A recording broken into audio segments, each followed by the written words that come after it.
الله الرحمن الرحيم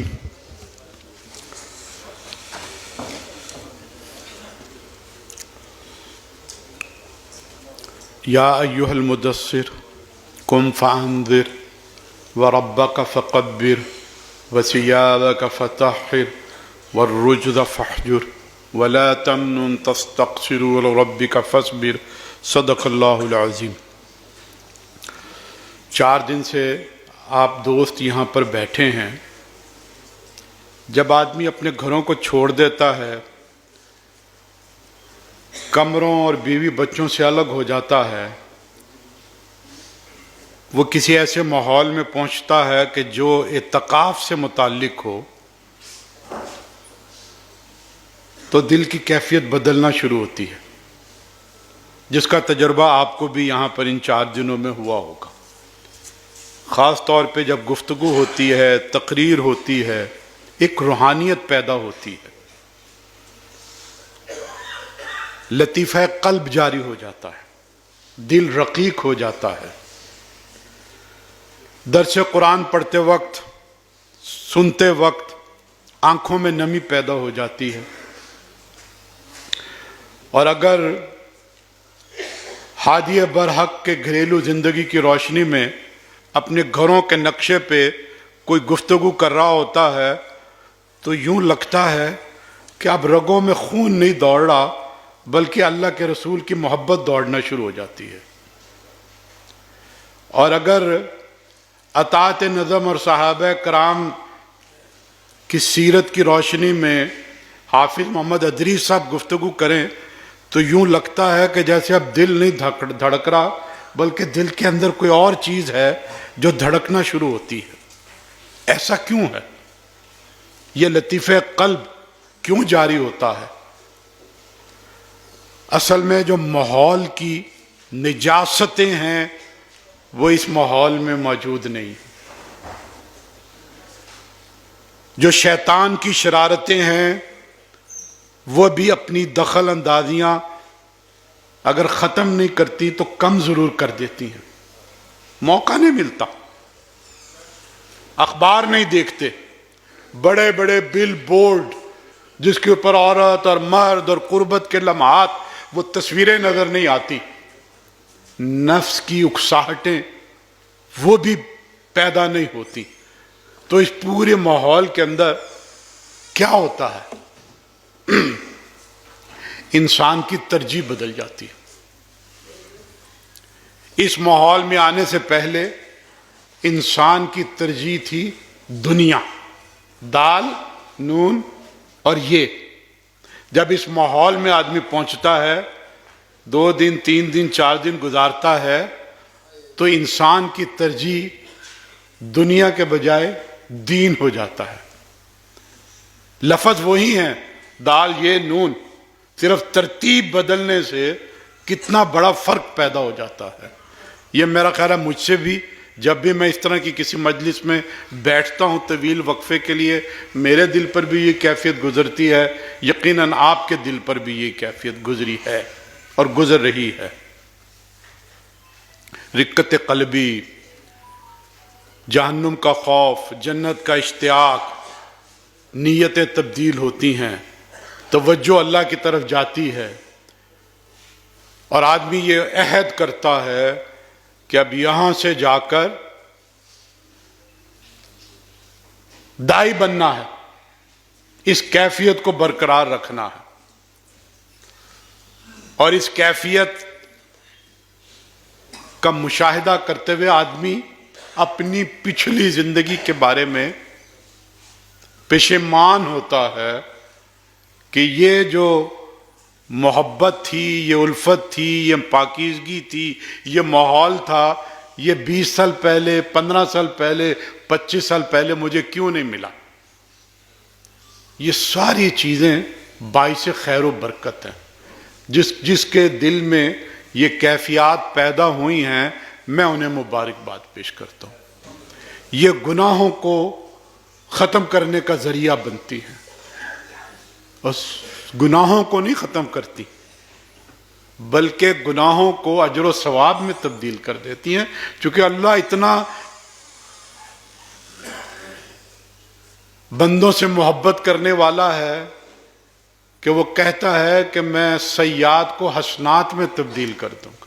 صرف میں سیئات اور گناہ ہی نہیں معاف کروں گا، بلکہ جب آدمی اس طرح کے ماحول میں پشیمانی کا اظہار کرتا ہے، استغفار کرتا ہے، توبہ کرتا ہے اور دنیا کے بجائے دین کو اپنی ترجیح بناتا ہے، عہد کرتا ہے، منصوبے بناتا ہے، تو اللہ تعالیٰ گناہوں کو نیکیوں میں تبدیل کر دیتا ہے. کتنی بڑی یہ نعمت ہے جو اللہ تعالیٰ نے ہم کو بخشی ہے.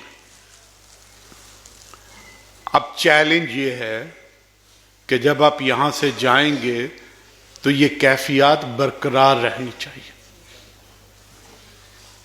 آسان نہیں ہے. ابھی ایک ساتھی کہہ رہے تھے کہ جب ہم یہاں ہیں، میں آپ سے سوال کرتا ہوں کہ میں تو ابھی جماعت میں آیا ہوں، آپ اتنے عرصے سے جماعت میں ہیں، تو آپ گھر گھر کیوں نہیں گئے؟ آپ نے جماعت کو کیوں پروان نہیں چڑھایا؟ آپ نے محلوں میں جماعت کی دعوت کیوں نہیں پہنچائی؟ یہ فطرتی بات ہے. وہ دو صحابہ کا قصہ کہ حضرت ابوبکر رضی اللہ تعالیٰ عنہ نے حضرت حنظلہ رضی اللہ تعالیٰ عنہ سے حال پوچھا تو انہوں نے جواب دیا میں تو منافق ہو گیا. پوچھا کیوں؟ کہنے لگے کہ جب میں اللہ کے رسول کی مجلس میں ہوتا ہوں تو میرے پر دل کی کیفیت کچھ اور ہوتی ہے، اور جب میں یہاں ہوں تو میری دل کی کیفیت بدلی ہوئی ہے، میں تو منافق ہو گیا. حضرت ابوبکر رضی اللہ تعالیٰ عنہ نے کہا اچھا میرے دل کا بھی حال یہی ہے. اور دونوں اللہ کے رسول کی مجلس میں پہنچے اور اپنا حال دل کہہ دیا تو اللہ کے رسول نے تسلی دیتے ہوئے کہا جاری رکھو، فکر نہ کرو، لیکن خیال کرو کہ اگر وہی کیفیت جو میری مجلس میں تم پر طاری ہوتی ہے ان گلیوں اور بازاروں میں بھی وہی ہوں تو فرشتے آسمان سے اتر کر تم سے مصافحہ کریں گے. اب یہ چیلنج ہے کہ ہم نے اپنی ان کیفیات کو برقرار رکھنا ہے. ان کیفیات کو برقرار رکھنے کے لیے ایک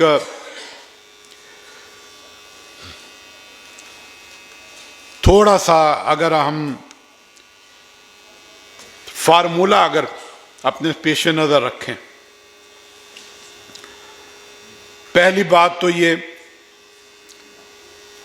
کہ نمازوں کی پابندی کیجیے، اذان کے ساتھ مسجد کی طرف جانے کی کوشش کیجیے. جس طرح سے یہاں بیٹھے رہتے ہیں کچھ وقت مسجد کے ساتھ دل لگائیے. اس طرح سے یہ کیفیات کچھ نہ کچھ آپ کو دن میں کئی دفعہ ابھرنے کا موقع ملے گا. قرآن کے ساتھ تعلق مضبوط کیجیے، پڑھنے کی کوشش کیجیے، سمجھنے کی کوشش کیجیے، عمل کرنے کی کوشش کیجیے. اس کے ساتھ ساتھ لٹریچر، جماعت کا لٹریچر. آپ کو اب حافظ ساجد انور صاحب نہیں ملیں گے کہ ان کے آپ سنیں، حافظ ادریس صاحب نہیں ملیں گے، امیر جماعت اس طرح سے نہیں ملیں گے، ڈاکٹر اختر حسین اعظمی صاحب نہیں ملیں گے جن کی آپ نے یہاں تقریریں کی. لیکن ان سے بھی بڑھ کر آپ کو کچھ مل سکتا ہے، اور وہ ہے خطبات، دینیات، بناؤ اور بگاڑ، شہادت حق، چھوٹی چھوٹی کتابیں. بار بار پڑھیے. جب ہر دفعہ پڑھیں گے تو آپ کی دل کی کیفیت بدلتی چلی جائے گی.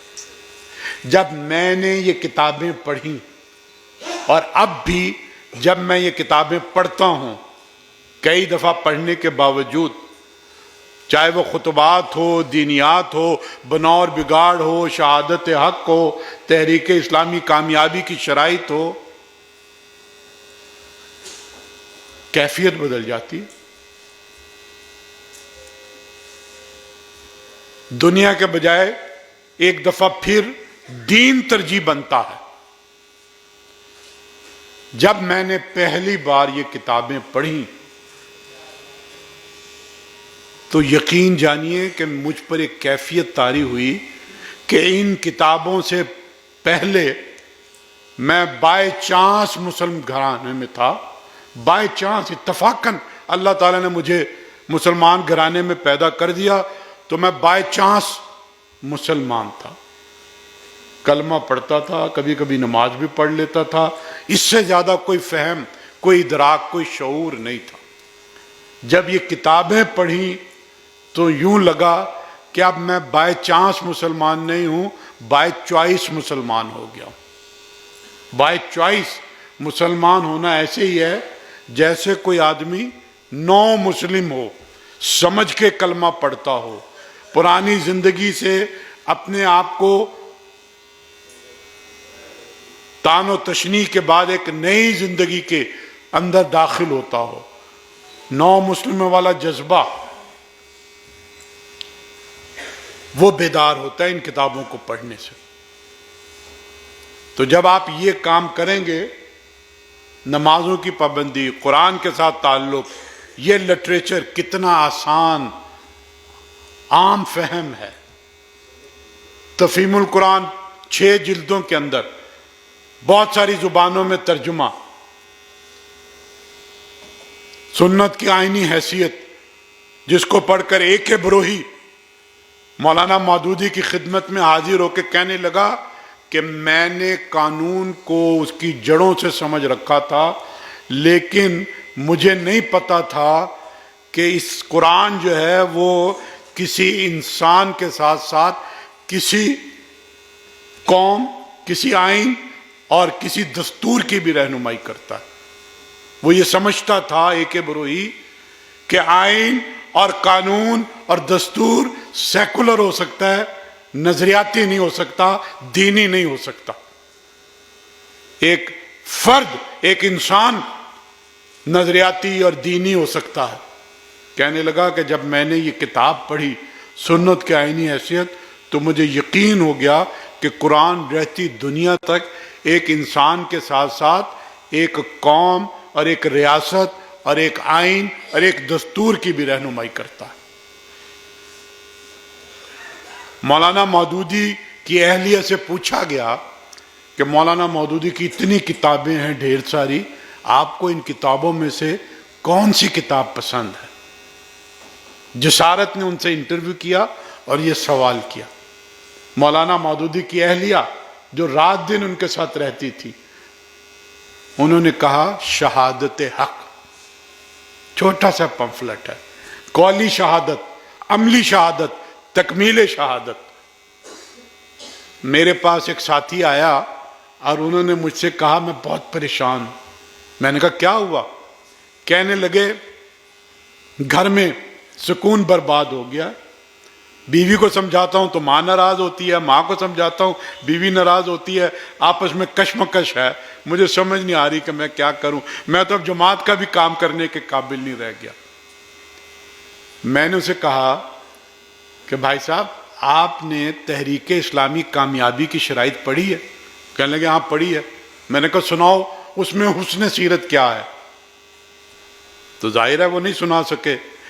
میں نے کہا پڑھی تو تم نے ہے، لیکن اگر تم ایک دفعہ پھر پڑھو، اس کو یاد کرو، 3 کتابیں یہاں سے لے جاؤ، ایک اپنے بستر کے اوپر تکیے کے نیچے رکھو، ایک اپنی گاڑی میں رکھو، ایک اپنے دفتر میں رکھو، جب بھی موقع ملے اس کتاب کو بار بار پڑھو اور اس پر عمل کرو گے تو تم دیکھو گے کہ تمہارے گھر میں سکون پیدا ہو جائے۔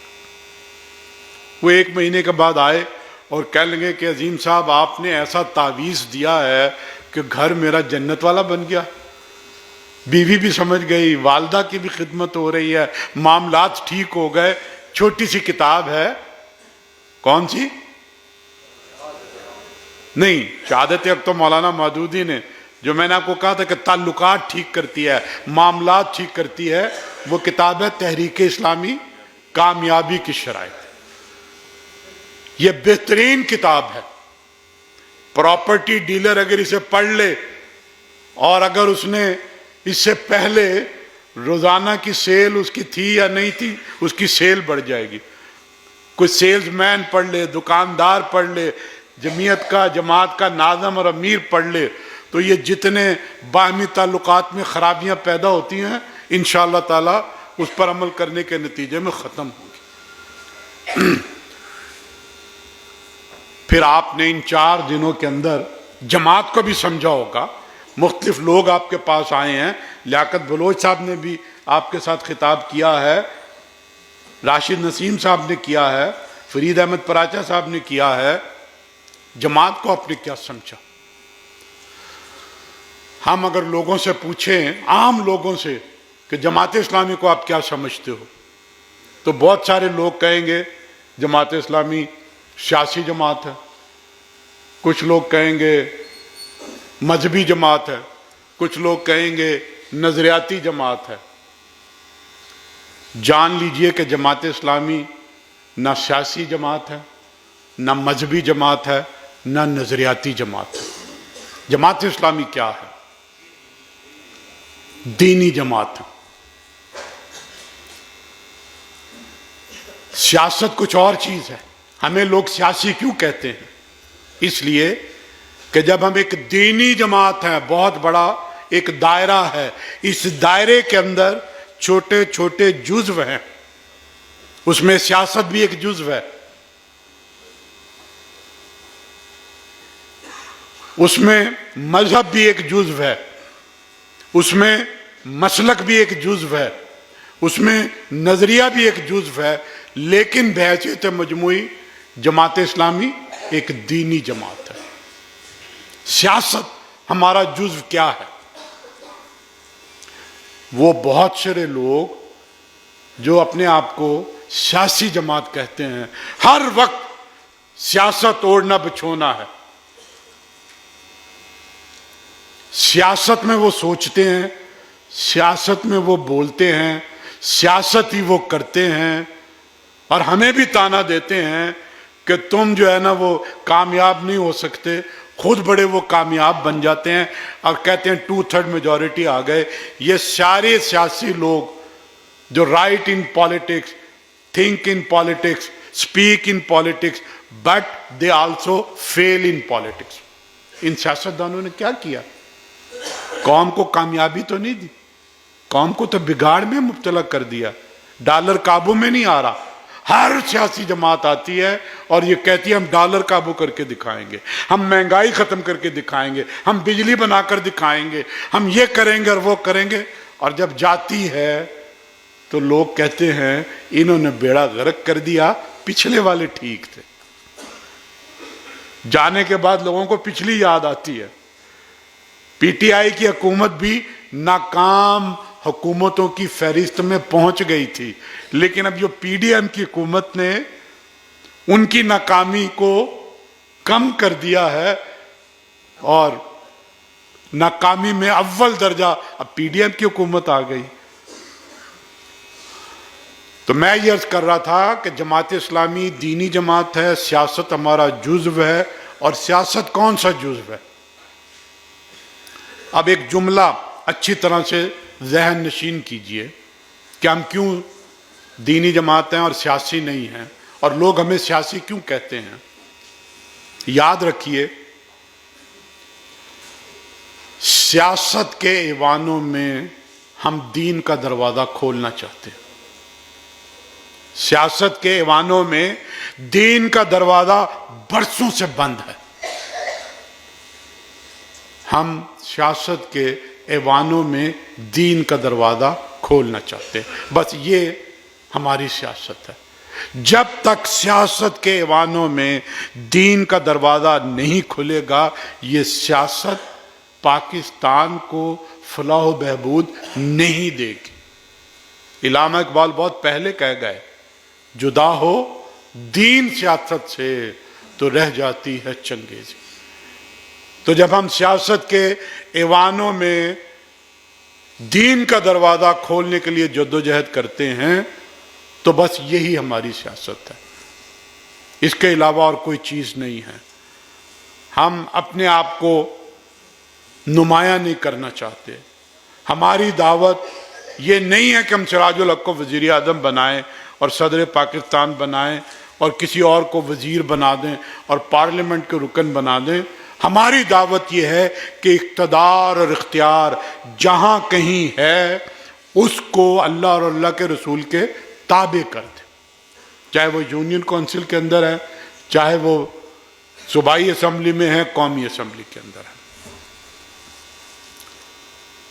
تو جناب، جماعت اسلامی سیاست کو ایک جز کے طور پر رکھتی ہے اور آگے بڑھتی ہے۔ پھر دوسری بات، مذہبی جماعت کیا ہے، اور ہم اپنے آپ کو مذہبی جماعت کے بجائے ہم دینی جماعت کیوں کہتے ہیں؟ جب دین میں سے اتھارٹی نکال دی جائے تو وہ مذہب بن جاتا ہے۔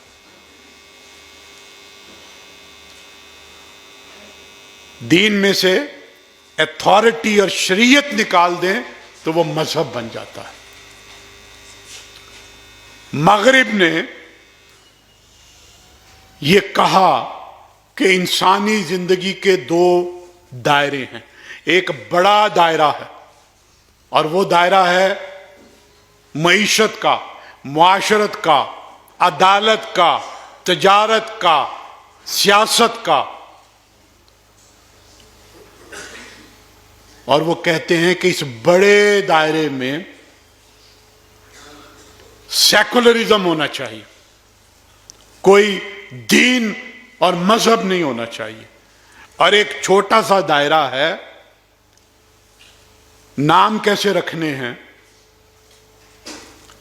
انفرادی معاملات کیسے چلانے ہیں، نماز کیسے پڑھنی ہے، نکاح اور طلاق کیسے کرنے ہیں، کوئی مر جائے تو اس کی تدفین کیسے کرنی ہے۔ یہ جو ایک دائرہ ہے پرسنل لا والا، وہ پبلک لا والا ہے اور یہ پرسنل لا والا ہے۔ پرسنل لا میں وہ کہتے ہیں کہ جو مرضی کر لو، ہم کوئی دخل اندازی نہیں کریں گے۔ تو جو پرسنل لا میں آپ کرتے ہیں اور وہاں پر جب آپ دین کے مطابق عمل کرتے ہیں تو یہ دین نہیں ہے، یہ مذہب ہے۔ اور جب پبلک دائرے کے اندر سیاست اور ریاست اور عدالت اور اس میں اگر آپ یہ کہیں گے کہ یہاں پر بھی دین کے مطابق فیصلے ہوں گے تو پھر یہ ایک مکمل دین ہے۔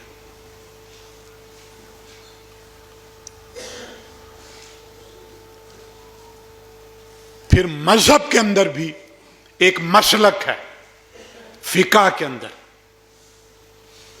آمین کہنی ہے کہ نہیں، کس وقت کہنی ہے، بلند آواز سے، آہستہ آواز سے، رفع یدین کرنا ہے کہ نہیں کرنا، یہ مسلک ہے۔ جماعت اسلامی کا موقف یہ ہے کہ یہ سب مسالک درست ہیں، گڈ، بیٹر، بیسٹ ہے۔ میں کچھ مسالک کو بیسٹ سمجھتا ہوں، حافظ سیف الرحمان صاحب کسی دوسرے مسلک کو بیسٹ سمجھتے ہیں، لیکن میں یہ سمجھتا ہوں کہ میرا مسلک بیسٹ ہے، ان کا بیٹر ہے، دوسرے کا گڈ ہے۔ اس میں بس اپنی اپنی ترجیحات ہیں۔ تو جماعت اسلامی کے بانی سید ابوالعلا مودودی نے کہا کہ مسلک کی کوئی پابندی نہیں ہے، آپ جس مسلک کو بھی پسند کریں، جس طریقے کو پسند کریں، آپ اسے اپنی، اور میرا بھی جو مسلک ہے وہ جماعت کے اوپر کوئی پابندی نہیں ہے کہ اسی مسلک کو جو ہے نا وہ اختیار کیا جائے، لیکن وہ جو پبلک کا پورا دائرہ ہے وہاں قرآن و سنت چلے گا۔ یہ مولانا مودودی کی دعوت تھی۔ جماعت اسلامی کا پورا لٹریچر اور جماعت کی پوری دعوت کو اگر ایک لفظ میں بیان کرنا چاہیں تو وہ ہے اسلام۔ وہ اسلام جو اطاعت و فرما برداری والا ہے۔ دو لفظوں میں بیان کرنا چاہیں تو وہ ہے اسلامی نظام۔ مولانا مودودی اور جماعت اسلامی کا سب سے بڑا کارنامہ یہ ہے کہ اس نے اسلامی نظام کو اس نئے دور کے اندر واضح کر کے قوموں کے سامنے پیش کر دیا۔ معیشت کا، معاشرت کا، ضبط ولادت کا، ہر چیز کے بارے میں، سود کے بارے میں، آئین اور دستور کے بارے میں پوری تفصیلات کے ساتھ۔ لوگوں نے شروع میں اس کے اوپر اعتراضات اٹھائے، وقت کے ساتھ ساتھ تمام اعتراضات ختم ہو گئے۔ سود کے بارے میں بھی بہت بڑا اعتراض تھا، الحمدللہ اب پاکستان ہی نہیں پوری دنیا میں کوئی اعتراض باقی نہیں رہا۔ لوگ مانتے ہیں کہ بلا سود بینکاری قابل عمل ہے، بڑھ سکتی ہے، فلاح اور بہبود دے سکتی ہے۔ یہ جماعت اسلامی کا ایک بڑا کارنامہ ہے کہ اسلامی نظام کو تکمیلی شکل میں پیش کر دکھایا اور ثابت کر دیا کہ یہ آج بھی قابل عمل ہے۔ تو میرے بھائیوں اور دوستو، آپ نے اس پورے ماحول کے اندر ان 4 دنوں میں جماعت اسلامی کو بھی سمجھا ہے، اپنے آپ کو بھی بدلا ہے، جماعت کی تنظیم کو بھی آپ کو سمجھنے کا موقع ملا ہوگا۔ جماعت کی تنظیم دستور کے مطابق، روایات کے مطابق، یہ کسی فرد کی تنظیم نہیں ہے، کسی خاندان کی تنظیم نہیں ہے، یہ رائے ونڈ کی تنظیم نہیں ہے، یہ لاڑکانے کے بھٹو فیملی کی تنظیم نہیں ہے، یہ وراثتوں پر چلنے والی تنظیم نہیں ہے، یہ وصیتوں پر چلنے والی تنظیم نہیں ہے، یہ دستور کے مطابق چلنے والی ایک تنظیم ہے جس میں کارکن ہے، امیدوار رکنیت ہے اور رکن ہے۔ کارکن جب کام کرتا ہے اور اس کو کہا جاتا ہے کہ آ کے رکن بنے، کچھ شرائط طے کی جاتی ہیں کہ یہ شرائط پوری کرو گے تو تمہیں ہم رکن بنا دیں گے۔ کتنے رکن ہیں یہاں پر؟ ذرا ہاتھ کھڑے کریں۔ اب اس کا مطلب ابھی بہت سارے ایسے لوگ ہیں جو انشاءاللہ رکن بنیں گے، جو اس تربیت گاہ کے اندر موجود ہیں۔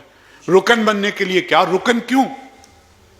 جماعت اسلامی کسی خاندان کی نہیں ہے، کسی شخصیت کی نہیں ہے، وراثت کی نہیں ہے، وصیت کی نہیں ہے۔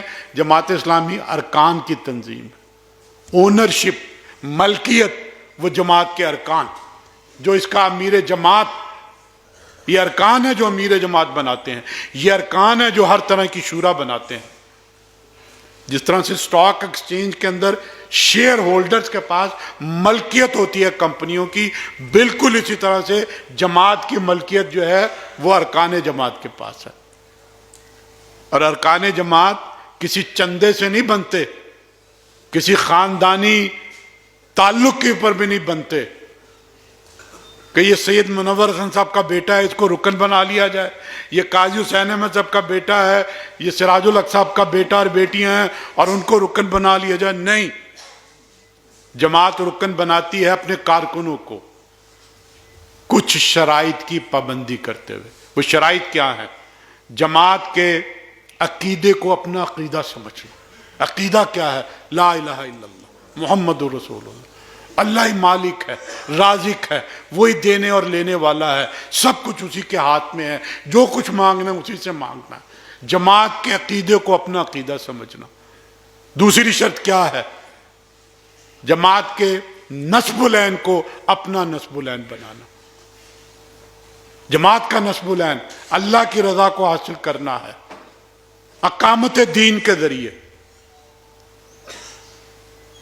مدینے کی ریاست قائم کرتے ہوئے، اور مدینے کی ریاست جو ہے، جب ہم یہ کہتے ہیں نا اسلامی پاکستان اور فلاحی پاکستان اور مدینے کی ریاست، جان رکھیے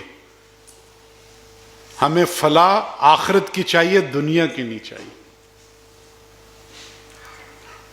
اللہ کے رسول نے فلاح و بہبود دی، زکوٰۃ دینے والے بہت تھے، لینے والا کوئی نہیں تھا۔ یہ کب آیا معیار؟ یہ اس وقت آیا کہ جب حضرت ابوبکر تیار ہوئے، جب حضرت عمر تیار ہوئے، جب حضرت عثمان تیار ہوئے، جب حضرت علی تیار ہوئے، جب حضرت طلحہ تیار ہوئے۔ اللہ کے رسول نے یتلو علیہم آیاتہ ویزکیہم ویعلمہم الکتاب والحکمہ۔ اللہ کے رسول نے انسان بنائے، ایسے انسان بنائے تزکیے والے، حلال اور حرام کی تمیز رکھنے والے، حرام سے بچنے والے، حلال کی طرف جانے والے، وہ جب انسان بنیں گے تو مدینے کی ریاست بنے گی. اور اگر آپ نے وہ انسان نہ بنائے تو مدینے کی ریاست کبھی نہیں بنے گی. شریعت ان انسانوں کے ذریعے آئے گی جو اس درجے حلال اور حرام کی تمیز رکھتے ہوں کہ ایک صحابی فجر کی نماز میں اچانک اٹھ کے جانے شروع ہوئے، دوسرے تیسرے چوتھے دن اللہ کے رسول نے روک لیا کہ بھئی پہلے تو تم نماز کے بعد مجلس میں بیٹھتے تھے، وقت دیتے تھے، اب یہ تمہارا معمول کیا ہوا؟ کہا کہ یا رسول اللہ، میرے گھر کے صحن کے ساتھ ایک دوسرا گھر ہے جس میں کھجور کے درخت لگے ہوئے ہیں، وہ کھجور پک رہی ہے، یہ موسم ہے، وہ کھجور گرتی ہیں میرے صحن میں چاہتا ہوں کہ بچوں کے اٹھنے سے پہلے پہلے وہ میں سمیٹ کے میں اپنے ہمسائے کے گھر میں جو ہے پوٹلی بنا کر لٹکا دوں. یہ جب تمیز پیدا ہوتی ہے اور کسی صحابی سے پتہ لگ گیا کہ جو لقمہ کھایا تھا وہ ٹھیک نہیں تھا، اس میں حرام کی آمیزش تھی، تو کلیاں کرتے کرتے پھر گلے میں انگلیاں ڈال کر لوگوں نے کہا کہ تمہاری جان نکل جائے گی. انہوں نے کہا جان نکلنا قبول ہے، لیکن یہ قبول نہیں ہے کہ حرام کی آمیزش والا لقمہ میرے پیٹ میں رہے. جب اس طرح کے لوگ آئیں گے تو مدینے کی ریاست بنے گی، فلاح و بہبود ہوگی. اور اگر یہ لوگ نہیں ہیں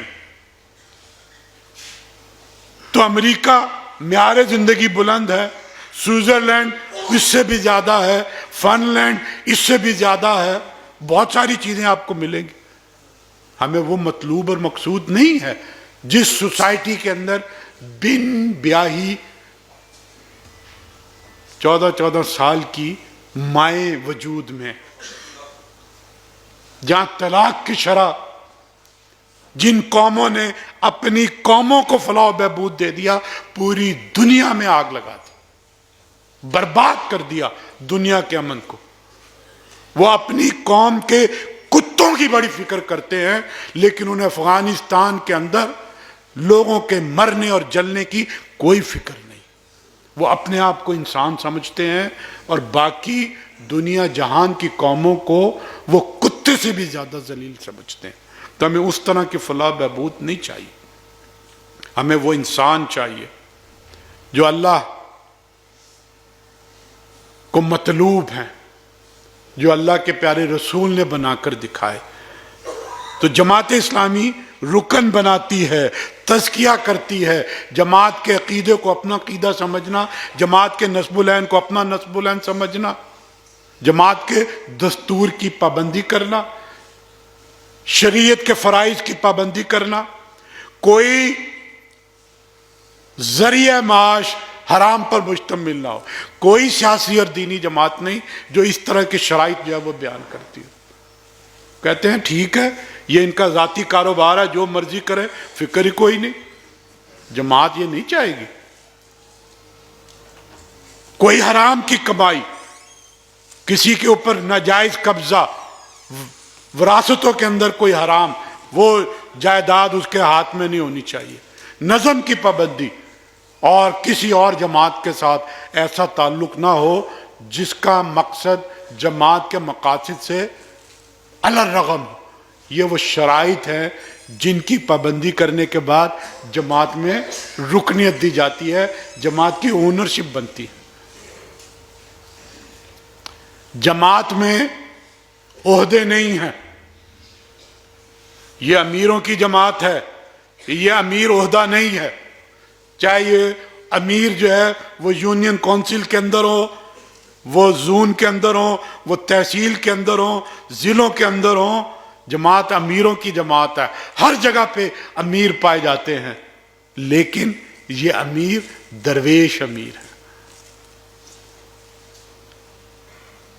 مولانا مودودی پاکستان کے امیر لوگوں میں شامل ہو سکتے تھے اگر وہ اپنی ساری کتابیں جماعت کو نہ دیتے اور کہتے کہ میں نے لکھی ہیں، میں چھاپتا ہوں، میں ہی فروخت کروں گا. کیسی بانی جماعت کی یہ خوبی تھی. اپنا سب کچھ جماعت کے سپرد کر دیا، اپنے اور اپنے اہل و عیال کے ذریعہ معاش کے لیے چند کتابیں اپنے پاس رکھ لی۔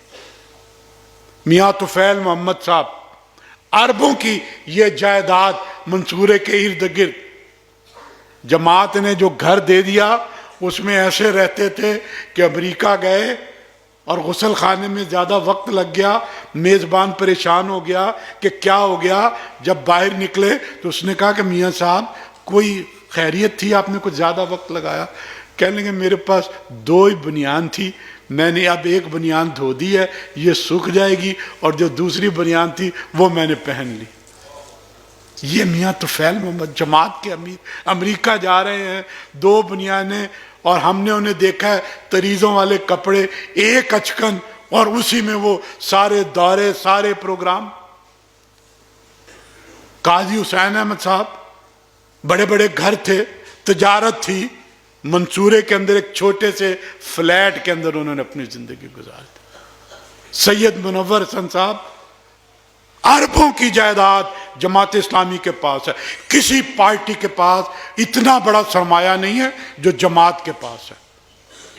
یہ منصورہ، یہ مرکز اسلامی، یہ کراچی کا ادارہ نور حق، یہ اسپتال، یہ بلڈ بینک، اگر ان ساری چیزوں کو جمع کریں تو صرف حکومت پاکستان کے پاس وہ سرمایہ ہوگا، اس کے علاوہ کسی پارٹی کے پاس نہیں ہے۔ لیکن اس پارٹی کے امیر سید منور حسن صاحب، جن کی اہلیہ بھی ایک وقت میں ایم این اے تھی، ہمارے دارالضیافہ کے ایک کمرے میں انہوں نے پوری زندگی گزاری۔ نعمت اللہ خان، عبدالستار افغانی، کرائے کے جس گھر میں رہتے تھے، عبدالستار افغانی کا وہیں سے جنازہ اٹھا۔